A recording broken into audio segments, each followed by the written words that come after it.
देखिए, हमारी पार्टी के राष्ट्रीय महासचिव हैं भाई कालूराम प्रजापति जी। उनकी माता जी का देहांत हो गया है। वही शोक संवेदना के लिए हम चल करके आए। आज प्रथम फेज की जो है वोटिंग जारी है। क्या लगता है, इंडिया गठबंधन आगे है या एनडीए गठबंधन, किस तरीके से? आप लोग खुद महसूस करते होंगे कि इधर 6 महीने में सपा बसपा कांग्रेस जनता के बीच से दूर है। कभी ये लोग कोई कार्यक्रम जनता के बीच में नहीं चलाए। हम लोगों का जो एनडीए गठबंधन है, सभी घटक दल गांवों में ग्रास रूट तक हम लोग जाकर के समझा रहे हैं। आज जो प्रदेश के हालात हैं, आपने देखा कि सपा बसपा कांग्रेस केंद्र और प्रदेश में मिली जुली गवर्नमेंट थी, तब भी ये लोग महिलाओं को आरक्षण नहीं दे पाए। लेकिन एनडीए गठबंधन ने 33% आरक्षण लोकसभा और राज्यसभा से पास कर दिया। अब वो जल्द ही अपना कानून का रूप ले लेगा। दूसरी चीज, इसी प्रदेश में कांग्रेस और सपा की सरकारें जब हुआ करती थी तो दंगे होते थे, कर्फ्यू लगते थे।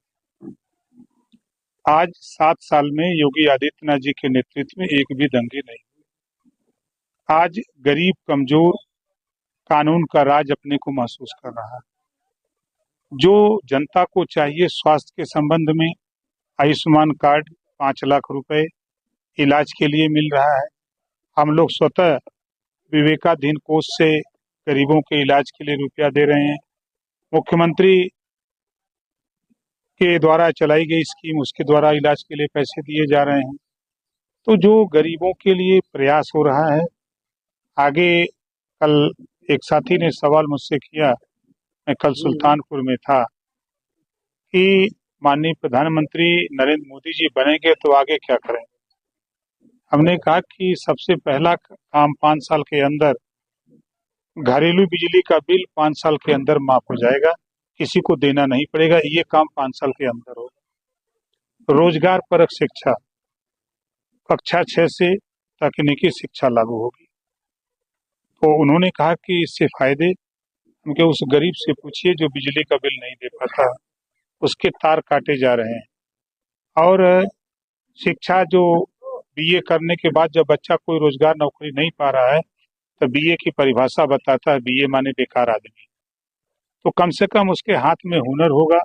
जब हाथ में हुनर होगा तो कहीं अपना रोजी रोटी कर सकता। मंत्री जी, आप अति विरोध की लड़ाई लड़ते हैं, तो आप अभी केंद्र में मंत्री हो गए उत्तर प्रदेश में, तो अभी ये लड़ाई जारी रहेगी यहीं तक? राजभर को अभी नहीं समझे। ओम प्रकाश राजभर पिछड़े दलित अल्पसंख्यक जो वंचित शोषित हैं, सामान्य वर्ग में भी जो वंचित शोषित हैं, ओम प्रकाश राजभर गरीबों की कमजोरों की लड़ाई लड़ता है। अभी जिस दिन मैं चार्ज लिया, दूसरे दिन मैंने अध्ययन शुरू किया, तीसरे दिन आचार संहिता लग गई। फिर बीच में अभी माँ का देहांत हो गया और उसी में हम लोग मरमाहत हैं। विपक्ष आपको पलटू राम बता रहे हैं। नहीं, सही वो जो कह रहे हैं, वो करें तो रासलीला, हम करें तो करेक्टर ढीला।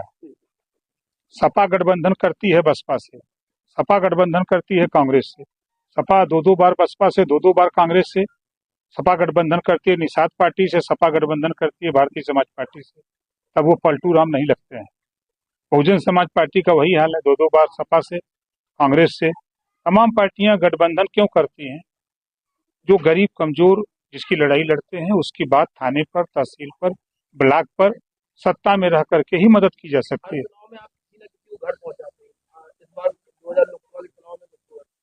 अब तो जनता चुनाव लड़ रही है।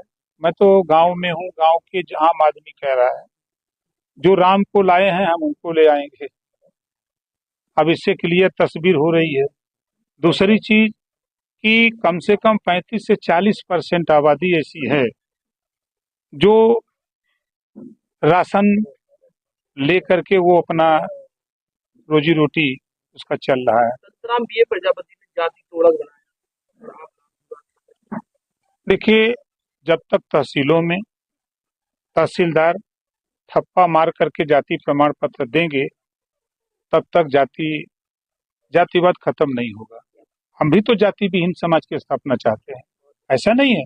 हम भी संतराम बीए जी की बात को मानते हैं, हम बाबा साहब डॉक्टर अम्बेडकर को, हम महात्मा ज्योतिबा फुले साहू जी महाराज, हम भी चाहते हैं। लेकिन जो सिस्टम है, हमारा बहुमत जब तक नहीं होगा तब तक हम व्यवस्था नहीं खत्म कर सकते। देश संविधान से चल रहा है, कहने से नहीं होगा। राहुल गांधी का कहना है कि इस बार एनडीए जो गठबंधन है वो 150 सीटों पर समेट कर रह जाएगा, इसको लेकर आप कह रहे हैं? देखिए, वो दोनों बच्चे हैं, हम उनके चचा हैं, ठीक है ना। एक भी गांव में बता दें कि जिस बूथ पर गए हों, हम जिला गिना दें, गांव गिना दें, बूथ गिना दें, हम ऐसे नहीं बोलते हैं। आज देश की सत्ता की पार्टी ओम प्रकाश राजभर भारतीय समाज पार्टी से समझौता की है, समाजवादी पार्टी समझौता की, तो कहीं ना कहीं कुछ है तब ना। बहुत सी पार्टियां घूम रही हैं देश में, ऐसा नहीं है। हम यहाँ आए हैं ना